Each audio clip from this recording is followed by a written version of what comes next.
शैतानिर्रजीम बिस्मिल्लाहिर्रहमानिर्रहीम। अस्सलाम वालेकुम दोस्तों, मेरा नाम बिलाल, तुसी देख रहे हो बिलाल फेरी वाला 2। तो जनाब पिछले पार्ट तुसी देखिया कि मैं अपने सामान के पैसे पूरे करने सन जिहदे मेरे को सिर्फ किराया पा के नकदी पा के 2000 रुपया, ठीक है।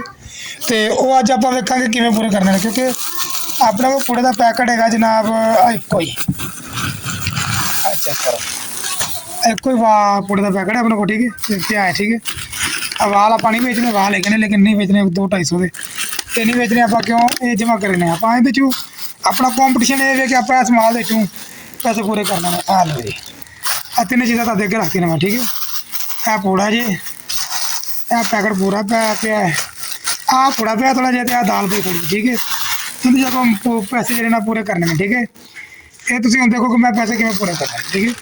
सोचो या देखो जिमें भी है, ठीक है। क्योंकि पूड़ा अगर नकदी विके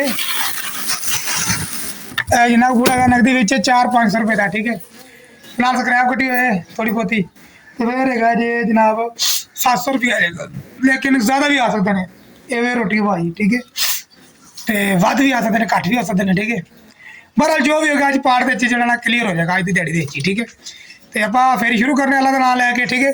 साइकिल चेक कर लो मेरी, मसला सुबह फेरी ला के आई सी, ओके हैगी, ठीक है। ला के आने रिजल्ट तुम शाम को दसांगे, सुबह माल लैके आवांगे तो वेखांगे माल असीं लैके आ सकने कि नहीं, ठीक है। ये अज अपना कॉम्पटिशन है तो अपना अज का जो टॉपिक भी है, ठीक है। देखने कि हम पैसे पूरे कर सकते हैं कि नहीं, ठीक है। असीं आ गए फेरी लगा के, ठीक है। सानू आ बचियां जी बोतलां और रोटियां भी 7 किलो रोटियां आईयां ने तो बोतलां लैके आए असीं, ठीक है। तो कोई 300 रुपया नकदी फड़ लिया थी, वो 300 रुपया घर भी ला लिया, 1000 रुपया पूरा का पूरा ही। 7 किलो रोटियां आ गई अपन किलो पूड़े चो, तो नाल अद्धा किलो बोतल आनी बस। नाल एक अज नवी चीज़ भी आई है, तुम भी दिखाना मैं। इधर टेप करो, टेप इधर करो। देखो जनाब अज पुराने मॉडल की स्क्रैप की टेप आ गई, चेक करो जनाब। अगर किसी को इस मॉडल की टेप चलती रही है तो मैं अगला फ्रेंड हिस्सा तो लाता है। अगर किसी ने पछाण कोई चोन हैगी है, किसी ने चलाई है यूज़ की है तो दसे भाई कि मैं चलाता रहा टेप, चेक कर सकते हैं। नाले भी दस्यो कि सन की कमेंट दे, ठीक है। आ देखो ये, ठीक है।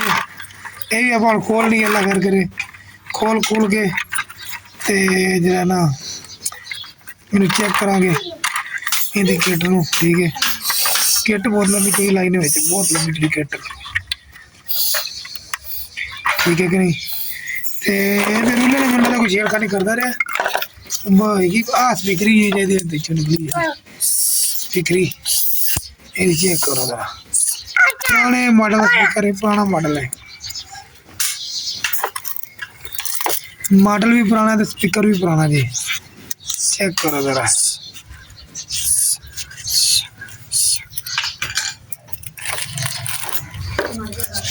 ठीक है कि नहीं। बाकी तुहानू हुण अपडेट देंदे रहांगे इंशाअल्लाह। अगली वीडियो तुहाडे करांगे जी रेट का, रेट का कह रहे वध जाना माल का, जो माल लेदा पूरा पिसा दाल और जिमें रेट बढ़ेगा फिर आप दसांगे।